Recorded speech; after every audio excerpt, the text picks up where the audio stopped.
Yeah. And welcome, everyone. The sports writers are here, back again for another week. There they are, Phil Stacy, Matt Williams, Nick Giannino, all of the Salem News, Nick Kukuru, Gloucester Times sports editor. And gentlemen, welcome. And I guess we should begin with a little high school football. And we got Marblehead win streak still going, Phil Stacy, and Peabody 2022 win streak still going here. Those two teams unbeaten this year will be meeting on Friday night. We'll get to that in a second. But I Yep. guess what do we know about Marblehead? And then Matt, too, we could talk about Peabody.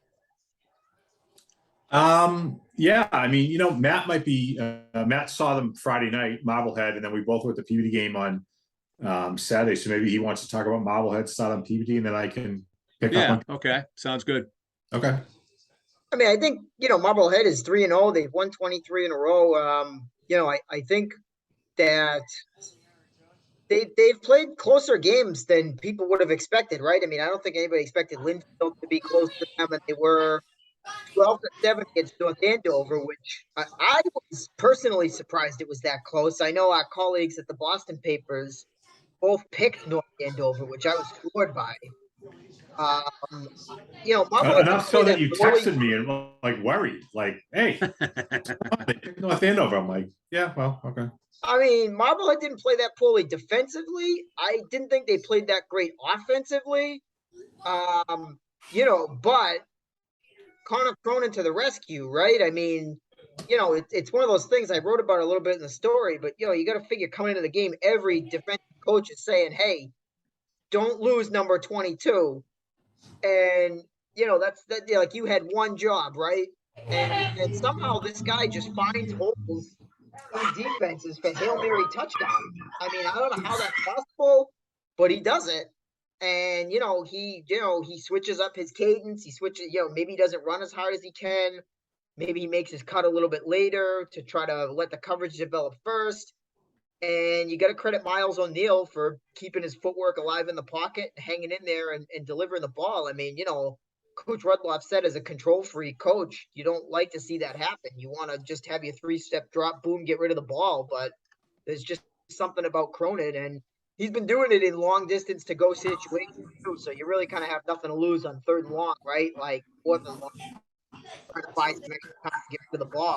So that's been the story for them, and they really haven't Cronin yet. So I think they are trying to find themselves offensively a little bit based on not having Josh Robertson, not having some of the weapons they had last year.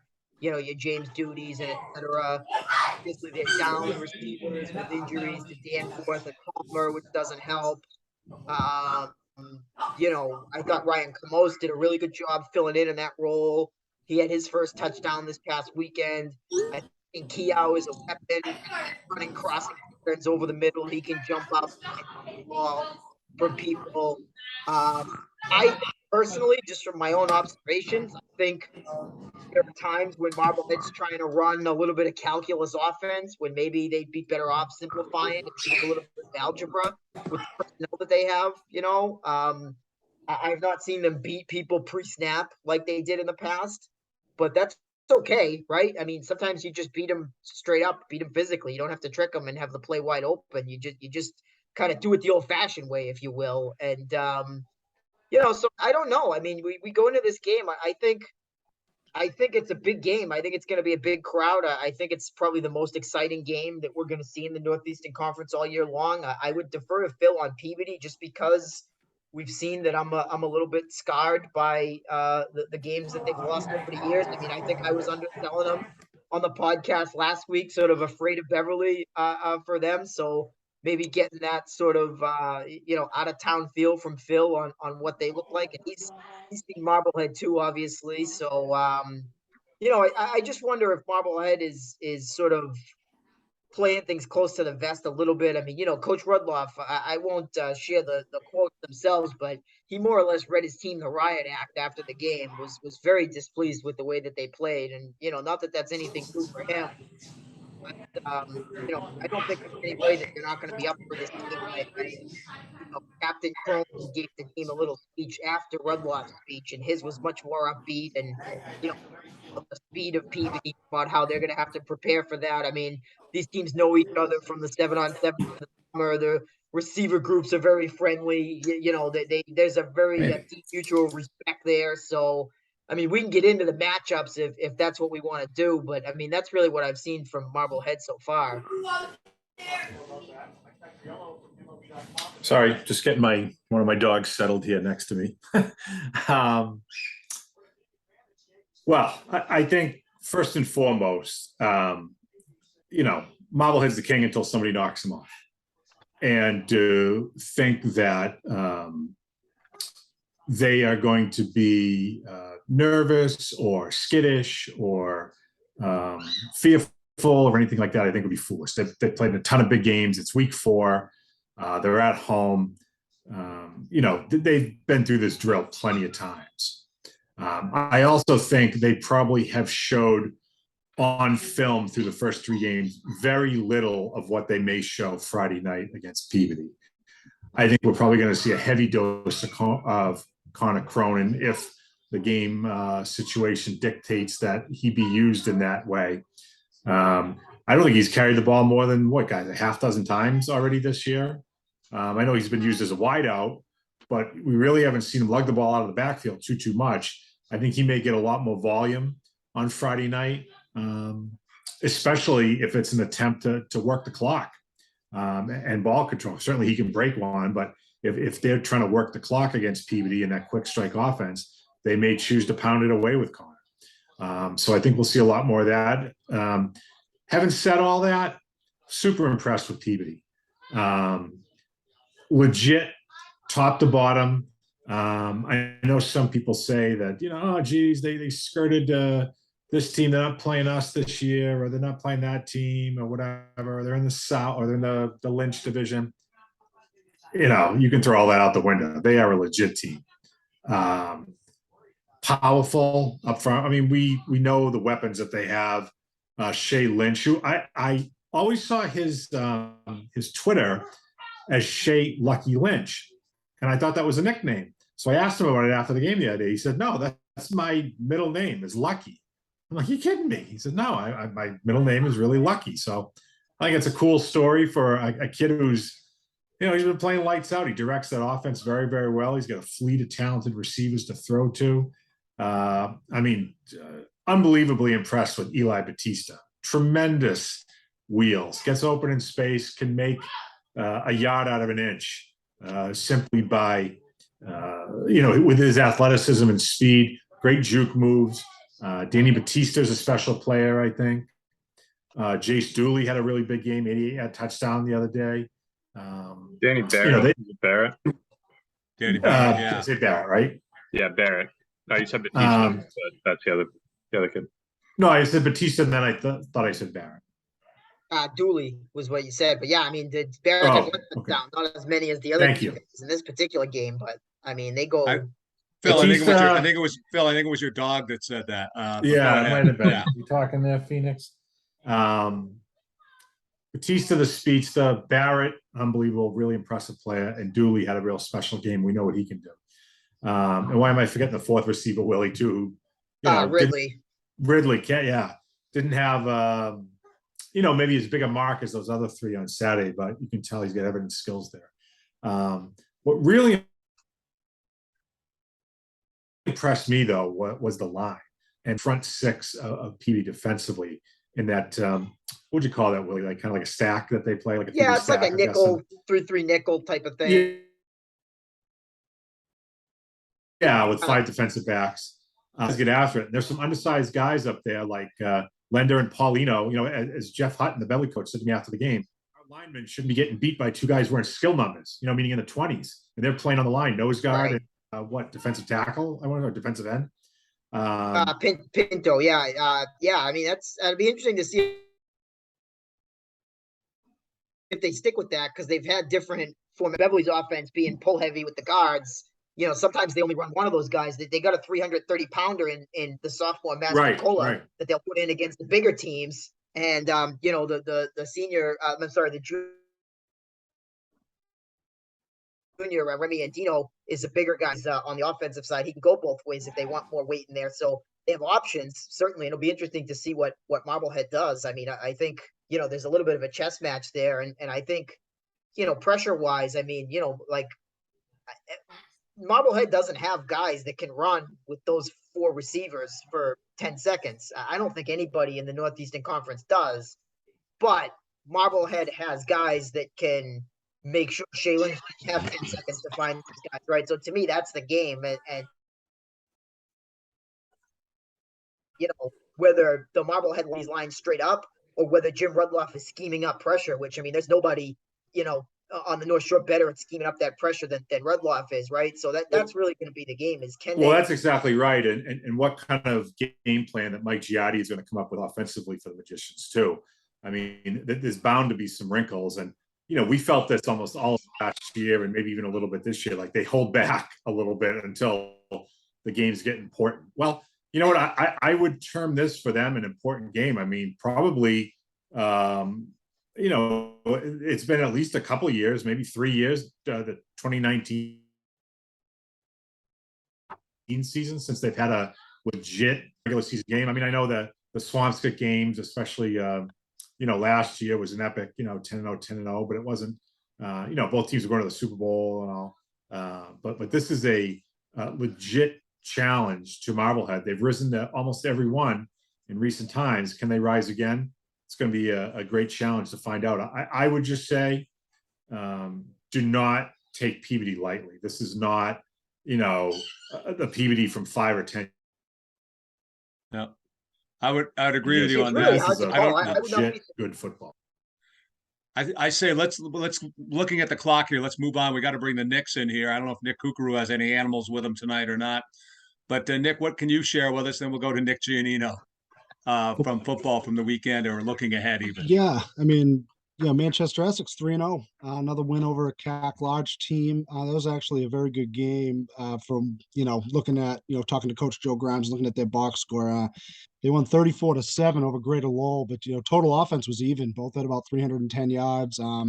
But the Hornets defense picked off 3 passes, recovered 2 fumbles, and now they scored 28 points in the fourth quarter to come away with that win. I mean, they've been real impressive this year. I was kind of interested to see how their offense would look without AJ Palazola, and they haven't skipped a beat. They spread it around more, but it's still just as efficient as it was, when they had that stud on the outside. So now they got a big stretch coming up with Essex Tech and Kip in the next 2 weeks. Kip might be Kip and Manchester might be the 2 best teams in the Commonwealth, along with Lowell Catholic. So they got a tougher schedule coming up. It's going to be, pretty interesting, but it looks like they're well on their way to the Division 8 playoff. And then, we had Gloucester going to Weston on Friday, and they got beat 22-16. I mean, it was kind of a weird scenario. I don't know how you can, they were a little bit outclassed from the talent department, but at the same time, they kind of squandered it a bit. It was kind of like a Detroit Lions situation where, they found a way. Weston went 87 yards in 5 plays for the winning touchdown. This was after Gloucester's defense held them in check pretty well the whole way. So, that was a real disappointing loss. I think Gloucester thought they were going to take that one, but they didn't. It's so they're in a tough spot right now, 1-2 going against a red hot Salem team. I thought that was going to be a real big one if Gloucester had won, because I think both teams probably need that one to get a postseason berth. But I don't know, Gloucester might not have enough to get a postseason berth now anyways, because they still got Peabody coming up, who they're definitely not going to beat, and 5-3, 4-4 definitely won't get them in. 5-3 might not even. So we'll see what happens there. That should at least be a good game on Friday, though. You were at that Gloucester game, right? Yes. Does Weston still have that speedster, the little kid? I don't think so. They had a good running back. His name was Uga. He was also a real good linebacker. Their quarterback was big too. He's 6'3", he had a big arm. He was a little erratic though. He threw a couple picks. And Weston's line won the battle. I thought that was going to kind of be the difference. I thought Gloucester might be able to win the battle up front, but they didn't at all. They only had 100 yards of offense, 6 first downs on the day. So they got to figure some things out offensively, because their defense has been solid. Their special teams have been solid. They blocked a punt for the 2nd week in a row. But offensively, they are just struggling to get anything going. Really not a lot of continuity on that side of the ball. So we'll see what happens with Salem. Nick Giannino, you were at you saw Salem, and then you also saw Pingree. Maybe you want to touch on the Witches going to Gloucester Friday. Yeah, well, like Nick said, that's their first NEC battle for Salem. They're starting off 3-0, all out of conference games. Didn't do anything particularly spectacular against Greater Lawrence, but got the job done. I thought they won the game in the middle, in the trenches there.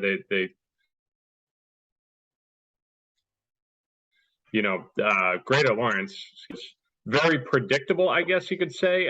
They ran, I don't have the final numbers, but in my story I put it, they ran like 54 plays or something, and like 48 of those were QB runs. So it was very interesting to watch. You knew what was coming, but at the same time, Salem at times had trouble stopping it. They'd run him to the outside, they'd run him up the middle. They had 3 different guys going at quarterback. So it was one of those kind of weird games where Salem just kind of had to grind it out. I was really impressed with Corey Grimes. I think he's come a long way for them. He's doing a little bit of everything. He kicks for them. He's obviously their quarterback. He's got some legs, but he's passing well this year, and they got some decent guys he can throw to. So that's going to be interesting to see as they get into the meat of the conference schedule now after opening up, like I said, with 3 out-of-league games. But yeah, 3-0 start for them. It's the first time in 5 or 6 years. I think 2017 they might have started 3-0. But obviously, Bouchard's doing a great job turning that program back around, and we'll see once they get some stiffer competition here in the NEC how things will shake out. But I got to say that stadium over there at Bertram, they've done a great job kind of revamping it. The facilities there are really nice. The bleachers look good. The turf field is excellent. They had a good crowd the other night. So good atmosphere there, and fun team to watch. We'll see what they can do, moving forward here into that NEC schedule. And then Pingree, I didn't get to see them last year. I know Hudson Weidman, their starting quarterback, he tore his ACL, right? If I'm not mistaken, in that bowl game last year. Was that a torn ACL for Weidman? And he was back, first game. He was ready to go. He threw 5 touchdowns. Very impressive performance for him. They shut out Portsmouth Abbey, who, I didn't think was anything special. They'll face much more difficult teams moving forward here, but great start for them nonetheless. The game was never in doubt. They scored on their first 3 drives of the game. I think they held Portsmouth Abbey to like 8 yards of offense in the first half or something ridiculous. Again, really impressed with Hudson Weidman. He's got plenty of weapons to throw to with, Del Torchio. Chris Colby had a big game. They got Mackay Taylor, lacrosse player over there. Pretty athletic kid. So, and then they got some size up front. They replaced a lot of guys, but I thought the line did a really good job for them. They got some decent running backs, so they can mix up the play calling. But again, I didn't get to watch them last year. I know Hudson, a lot of times they ran him, they would use him out in scramble situations or have design plays where he would get out of the pocket and make plays happen. This year, they're letting him sling it, sit in that pocket and, read his options and fire it away. So he was getting it done through the air, and it's fun to watch with an offense like that. You just don't see it a lot at the high school level. I mean, I know as a whole, teams are starting to throw the ball a lot more in recent years, but to have that pocket presence, that pocket passer, he was putting a lot of balls right on the money. Again, 5 touchdowns for him. He kind of made it look easy. So Pingree, just another level of football. I really enjoyed it. I think they're gonna, have another strong year. They're aiming for their second. I know it's only 1 weekend. They're 1-0, but last year obviously 9-0, and they're trying to do that again. They want to go undefeated. They want to win a bowl game, and it seems like they have the talent to do it. Matt, I might ask you one more game. You got Bishop Fenwick playing at St. Mary's on Friday night. Big rivalry game. I don't know if you have any insight to share with us on that one.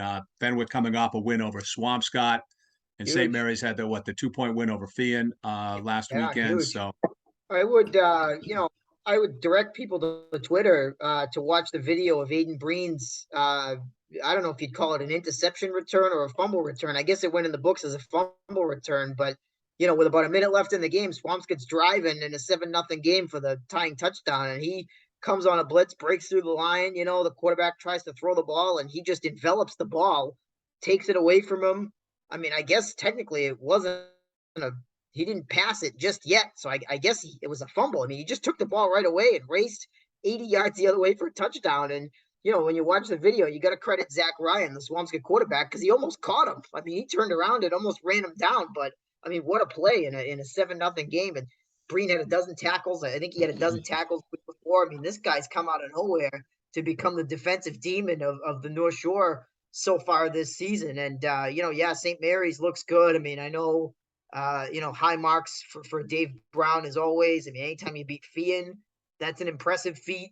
And, that's going to be a big game. But, geez, I mean, what this Breen guy has been able to do so far for that Fenwick defense has been really, really impressive. I mean, I know the first couple of weeks we were really impressed with the Fenwick offense, right? What Bryce Lehman and Troy Rosario and Costa Beachin and all those guys were able to do. But it was really the defense that carried them against Swampscott. And I thought that was a really good showing for Swampscott, too. I think based on week one, some of us probably expected Swampscott to maybe not be as close. I mean, we thought with all the graduation that Swampscott had, that Fenwick was a little bit ahead of them. And, if Swampscott hung that well with Fenwick, then when they get in the playoffs in Division 5, I mean, they're going to be a threat to go to a Final Four or a Super Bowl again. So, I mean, Swampscott doesn't like to lose, but they got to feel pretty good about where they're going to be if they continue to improve.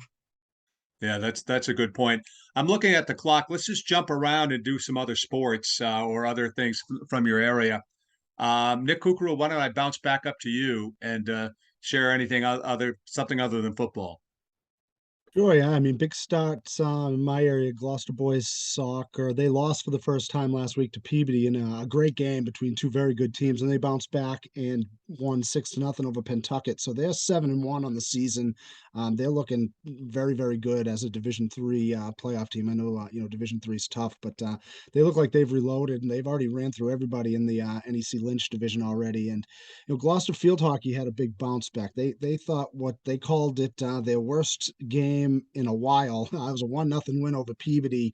They really didn't play well, and they kind of took that to heart and they bounced back and they beat Swampscott and Beverly on back-to-back days. So that was a big bounce back for them after what they thought was a very disappointing performance, even though they won.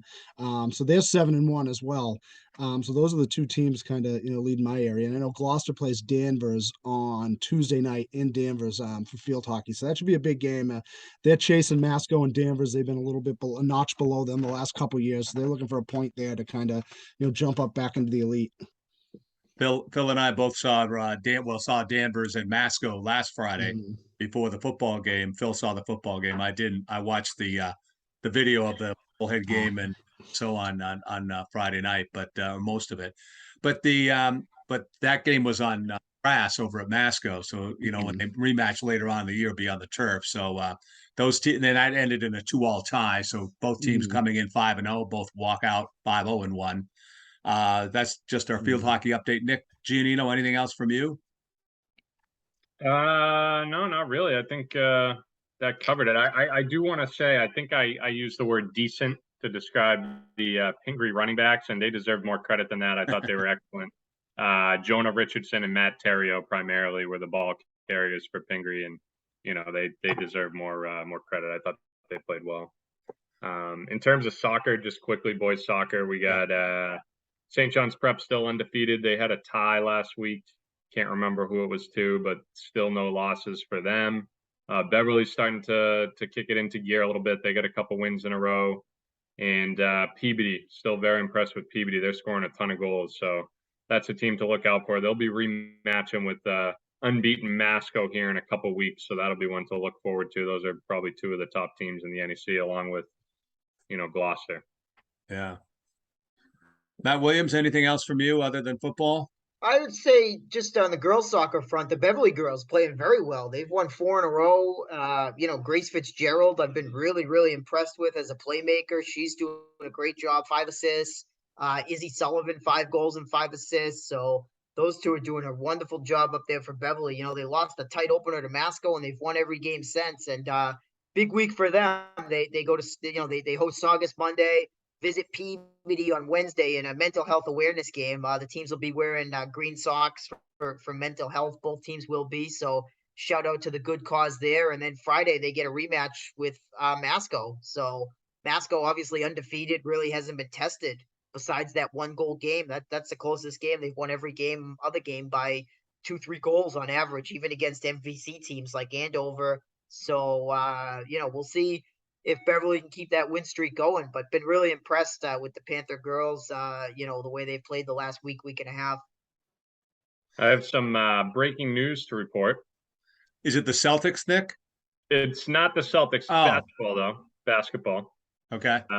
Marcus Zagorowski was just signed by the Nets, so he'll go into training camp with them after playing in the G League last year, 10 games, I think, before he got hurt. So he must have had a good offseason.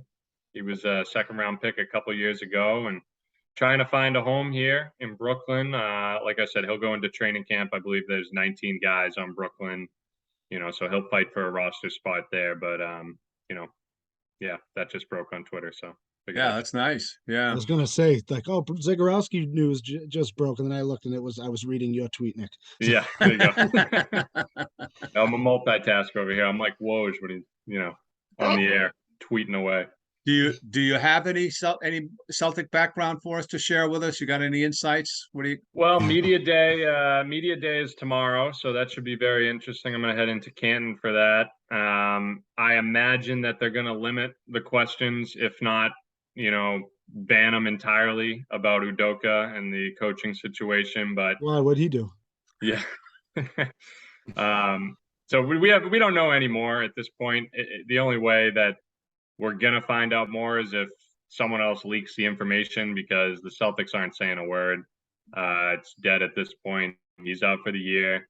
I wouldn't imagine that he's ever going to come back and coach the Celtics. I'd be very surprised if he did, especially if this young guy that they just promoted, Missoula, has a good season with them. So it's tough news, but what can you do? Yeah. Nick Kukru, what about the Patriots? We're recording on Sunday night after I think they lost Sunday, right? Yeah, they looked awesome too again, right? They looked really good. Well, I was actually there on Sunday afternoon, and I'll say now officially I have seen Mac Jones lose in person more than I've seen Tom Brady lose in person. Now, 2-1. So wow. I think that about sums them up right there. Made good time getting home, Nick. That's a miracle. Yeah, that's pretty impressive. Well, after that, what was it? Was it the second pick? One of the picks, we just got up and left, said, forget this. So we just beat the traffic. Yeah. So, I was happy, but I saw Mac Jones hobble off from the parking lot. Well, that was a tough scene too. X-ray is negative. X-ray is negative, but they think there's ligament damage. So I think he's going to miss some time. A lot of times the ligaments are worse than those ankles that you want it to be broken. You're better off. Exactly. It's a high ankle sprain with ligament damage. It's going to linger even longer than a broken ankle would. Brian Horer, let's go. Hey, it's the same thing. Baby. He'll get him inside the 20 and then throw a pick. Yeah. Harsh. I knew you wouldn't disappoint, Nick. There you go. Either one of you. Right. Absolutely. Gentlemen, anything else to share with us, or should we put the wraps on it? We can put the wraps on it here.